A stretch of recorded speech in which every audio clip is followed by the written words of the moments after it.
Hey friends, thanks for tuning in to the Giler Jamboree. I'm your host, Jack Frank. Today I will be joined by none other than Atlanta's greatest, Kyler Vollmer. Hey guys, and Jack, that's quite the intro music you have. Thank you. And we have Avery on the soundboard. So Jack, why am I here today? Well, Kyler, we are here to discuss a very tragic case. Oh no, what happened? Do you happen to know somebody by the name of Leanne? No, I don't believe I do. Why? Well, Leanne is dead. Leanne, no! Luckily, they were able to figure out who the killer was. Wow, but how? By analyzing the hair found at the crime scene, of course. How exactly does that work? When Leanne's body was found, there was a black plastic bag over her head, held in place with a dog collar. There were also a scarf and cable tie around her neck, and cable ties holding her wrists together. But what does that have to do with hair, Jack? Glad you asked. Remember that dog collar I previously stated was wrapped around her neck? I do! Now, what kind of animal wears a dog collar? Would it be wrong to guess a dog? You would be correct. The dog collar had traces of dog hair on it. This further revealed who the killer was. After the many leads they had after analyzing the miscellaneous items used to constrict and contain the suspect, they all pointed to a man named John Taylor. With the dog hair, they concluded that the dog the hair had came from was the same type of dog John Taylor had owned. Unfortunately, the dog was dead, so they couldn't use it as evidence in court, but it still helped lead the investigators to the right person. How are they able to analyze the hair and draw out DNA from it? There are 5 main components of hair analyzed to find DNA: the epidermis, the sebaceous glands, the sweat glands, the papilla, and the capillary. I remember reading an article about the different stages of life hair goes through. Oh, what did it say? Well, there are 3 stages: the anagen, the catagen, and the telogen. The anagen stage, otherwise known as the growth phase, is when most of your hair is growing at any time. Each of your hairs spends several years in this phase. I know the second stage, the catagen stage, also known as the transitional phase. This is when hair growth slows and the hair follicles shrink, all within a few weeks. What about the third stage? The third stage is the telogen stage, also known as the testing phase. Hair growth stops and old hair detaches from the hair follicle. New hair begins to grow.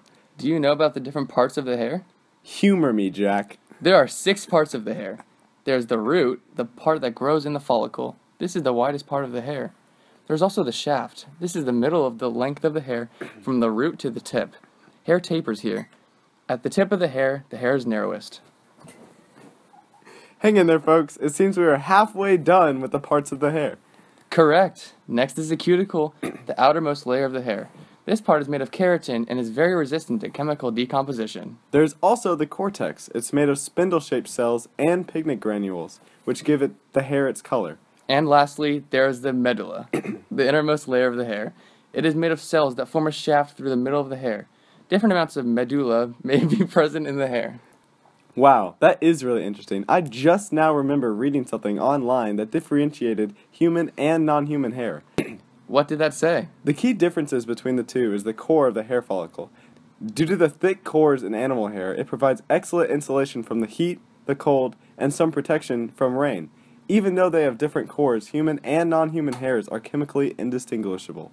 That's really great to know. I'm taking forensics right now in school, and funny enough, we are talking about using hair as trace evidence in the unit we are in. How uncanny. What a coincidence, Jack. I remember learning about the difference between ethnic groups in regards to hair.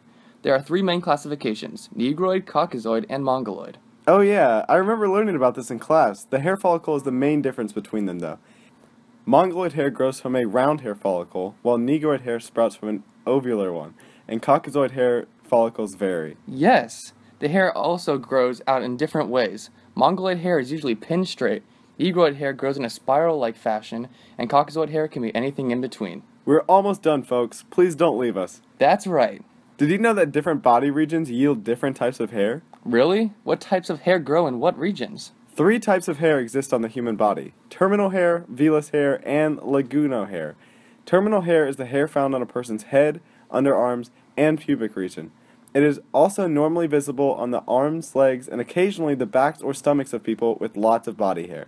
Vellus hair is what most people think of as peach fuzz.